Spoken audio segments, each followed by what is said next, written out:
ఉన్న బంగారాన్ని విడిపించి ఆ రోజు ఆన్లైన్ రేటుకే మేము కొంటాం. Sharma gold company.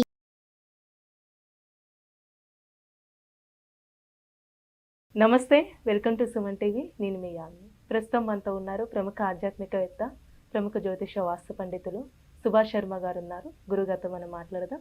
నమస్కారం గురుగారు. శ్రీమాత్రే నమః. గురుగారు, మనకి ఏప్రిల్ 8వ తారీఖున సూర్యగ్రహణం ఏర్పడుతుంది అన్నారండి. అంటే అది కూడా మనకి అమావాస్య రోజు వస్తుంది. ఇప్పుడు భారతదేశంలోనే అసలు మనకి వర్తిస్తుందా లేదా, అలానే అతిపెద్ద సూర్యగ్రహణం అంటున్నారు. అసలు కొంచెం తెలియచేయండి.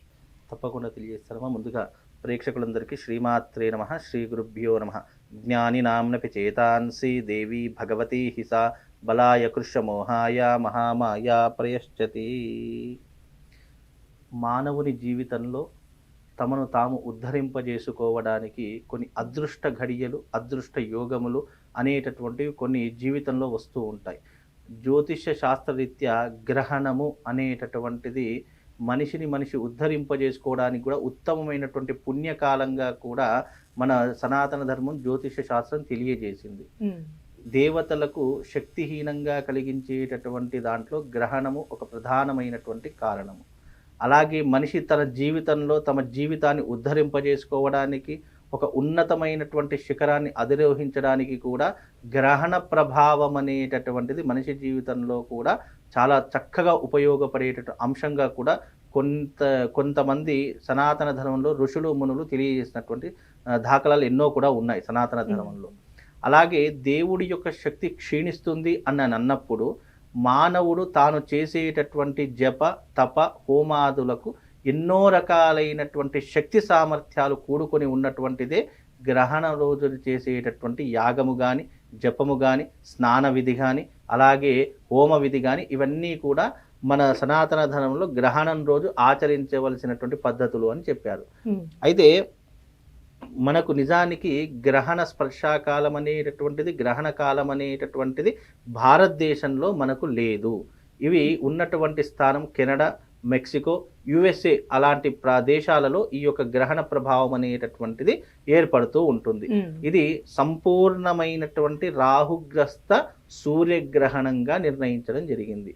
ఈ సంవత్సరంలో ఆయా దేశాల్లో అతిపెద్ద సూర్యగ్రహణంగా చెప్పదగినటువంటి ఏకైక గ్రహణము ఈ రాహుగ్రస్త సంపూర్ణ సూర్యగ్రహణము. ఆ దేశంలో ఉన్నటువంటి వారు తప్పకుండా ఈ నియమాలను పాటించాలి. అంటే ఎందుకండి ప్రత్యేకత ఈసారి సూర్యగ్రహణానికి?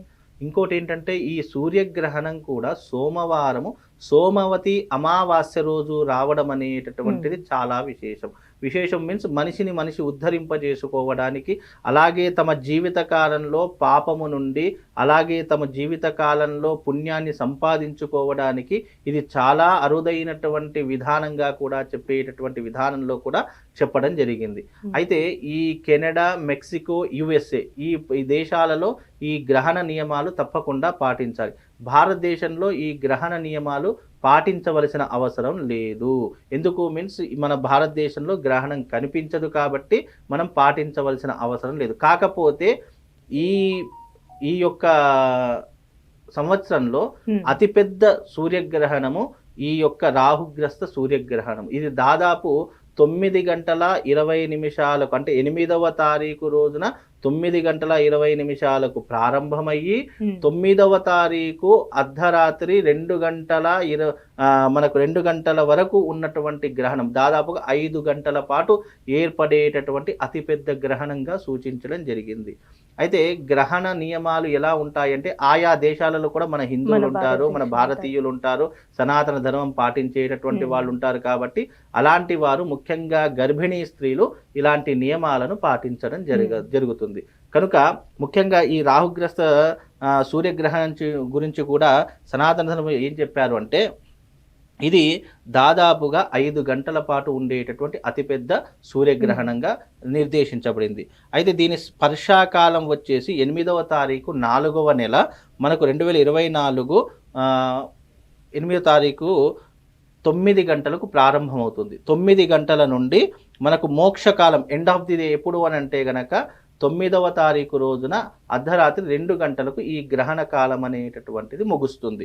అయితే ఈ గ్రహణ కాలంలో ఏ రాసుల వారు ఈ యొక్క గ్రహణ నియమాలు పాటించాలి అని అంటే గనక మీనము, మేషము, సింహము, ధనస్సు ఈ రాసుల వారికి అధమ ఫలితము. అంటే ఈ రాసుల వారు తప్పకుండా ఆ గ్రహణ సమయంలో హోమాది క్రతువులు చేయించుకోవాలి. అంటే ఆయా దేశాలలో వాళ్ళకు అనుకూలంగా లేకపోతే గనక మాకు ఫోన్ చేస్తే ఆ రోజున గ్రహణ సమయంలో అర్ధరాత్రి ఈ యొక్క అరిష్ట నివారణ తంత్ర యాగం అనేటటువంటిది కొనసాగుతూ ఉంటుంది. ఆ అరిష్ట నివారణ తంత్రం ఈ రాసుల వారు తప్పకుండా ఆచరణ చేపించుకోవాలి. లేదు అంటే గ్రహణ ప్రభావం వాళ్ళ మీద పడి రాబోయేట రోజులు ఏదైనా విపత్తులు కానీ ఇబ్బందులు కానీ జరిగే అవకాశం. అలా జరగకుండా ఈ అరిష్ట నివారణ తంత్రం అరిష్ట నివారణ తంత్రం అంటే అర్థం ఏంటి? అరిష్టాలను దూరం చేసేటటువంటిది అని అర్థము. అలాగే కన్య, తుల, వృషభం, మిథునం ఈ రాశి వారికి ఉత్తమ ఫలితాలు ఉన్నాయి. ఈ గ్రహణ ప్రభావం వల్ల అదృష్టం కలిగేటటువంటి రాశులు ఏ రాశులు అంటే కన్యా రాశి వారికి అదృష్ట యోగం కలుగుతుంది, తులా రాశి వారికి అదృష్ట యోగం కలుగుతుంది, వృషభ రాశి వారికి అలాగే మిథున రాశి వారికి ఉత్తమ ఫలితాలు ఉన్నాయి. ఈ గ్రహణ ఫలితాలు ఉత్తమ ఫలితాలు ఈ రాశుల వారికి ఉన్నాయి. అలాగే కర్కాటకము, కుంభము, వృశ్చికము, మకరము ఈ రాశుల వారికి మధ్యమ ఫలితాలు ఉన్నాయి. కనుక ఆ రోజున ఏ రాశుల వారు ఈ అరిష్ట నివారణ తంత్ర యాగం చేసుకోవాలి అని అంటే గనక మీనరాశి వారు చేసుకోవాలి, మేషరాశి వారు చేసుకోవాలి, అలాగే సింహరాశి వారు, ధనుసు రాశి వారు చేసుకోవాలి, అలాగే కర్కాటకము, కుంభము, వృశ్చికము, మకరము ఈ రాశుల వారు తప్పకుండా ఆ రోజున అరిష్ట నివారణ తంత్రం చేసుకోవాలి. ఆ దేశంలో ఉన్నటువంటి వాళ్ళు చేసుకోలేరు కాబట్టి వాళ్ళ గోత్రనామాలు, సంకల్పము, దానికి సరిపడానటువంటి పూజా వస్తువులకు సంబంధించినటువంటి వస్తువులు పంపిస్తే వాళ్ళు ఇక్కడ మనం హోమం చేయడానికి అనుకూలంగా ఉంటుంది. అయితే ఈ గ్రహణ సమయం అనేటటువంటి గర్భిణీ స్త్రీలకు చాలా విశేషంగా చెప్పడం జరిగింది. ఎప్పుడైతే ఆయా దేశాల్లో గర్భిణీలు ఉంటారో లేదు ఆ సమయంలో అక్కడ ఉన్నటువంటి వాళ్ళకు ఇలాంటి నియమాలు తెలియవో ఇలాంటి వీడియోలు వచ్చినప్పుడు ఏ సమయంలో నియమాలు పాటించాలి అనేటటువంటి అంశం కూడా తెలియజేశారు. వాళ్ళు 8వ తారీఖు రోజున దాదాపుగా ఉదయము 4 గంటల నుండి భోజనాది క్రతువులు పూర్తి చేసుకోవాలి. అలాగే గర్భిణీ స్త్రీలకు ఎగ్జంప్షన్ ఉంటుంది. వీళ్ళు సాయంకాలము అంటే సాయంకాలము 5-6 గంటల వరకు భోజనాది క్రతువులు అన్ని కూడా పూర్తి చేసుకోవాలి. ఆ తర్వాత బయటకు వెళ్ళకూడదు, సూర్యుడి కిరణాలు పడకుండా జాగ్రత్త తీసుకోవాలి. అలాగే వీళ్ళు ఒకే దగ్గర కూర్చొని ఉండి దేవతలకు సంబంధించినటువంటి గ్రంథాలు చదవడము లేదా ఏదైనా భగవద్గీత లాంటివి చదవడం, రామాయణం లాంటివి చదవడం చేసుకోవాలి. అటు ఇటు కదలకుండా ఒకే దగ్గర కూర్చోవాలి. అలాగే గర్భిణీ స్త్రీలకు కూడా ఎన్నో రకాలైనటువంటి నియమాలు చెప్పడం జరిగింది. అలాగే ఆ రోజున నీళ్లు తాగడం కానివ్వండి, లేదు అంటే భోజనాది క్రతువులు చేయడం కానివ్వండి, ఏదైనా చిరుతిండ్లు తినడం కానీ ఇలాంటివి అస్సలు చేయకూడదు. గర్భిణి అలా చేస్తే కనుక పుట్టబోయేటటువంటి పిండానికి ఏదైనా ఎఫెక్ట్ జరుగుతుంది అని తెలియజేశారు. అలాగే ఈ యొక్క అరిష్ట నివారణ తంత్ర యాగం కూడా ఈ యొక్క రాశుల వారు తప్పకుండా ఆచరణ చేసుకోవాలి.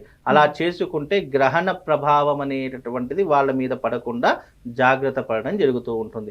అలాగే ఆ రోజున వెండి సూర్యబింబము అలాగే నాగబింబము ఈ రెండూ కూడా నేతిలో వేసి బ్రాహ్మడికి దానం ఇవ్వడం జరుగుతూ ఉంటుంది. ఆ రకంగా కూడా చేస్తే గ్రహణ దోషం పోతుంది.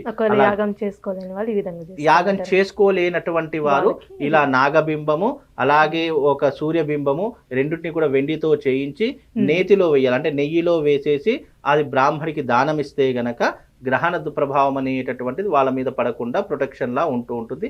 దానికి సరిపడా వస్త్రదానము అలాగే స్వయంపాక దానం కూడా ఇస్తే దీని యొక్క ప్రభావం అనేటటువంటి తగ్గుముఖం పడుతూ ఉంటుందమ్మా.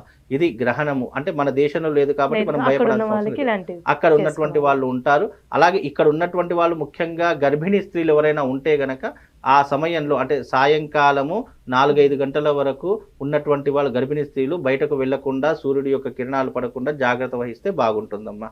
చాలా చక్కగా తెలియజేస్తారండి. ధన్యవాదాలు. శ్రీమాత్రి.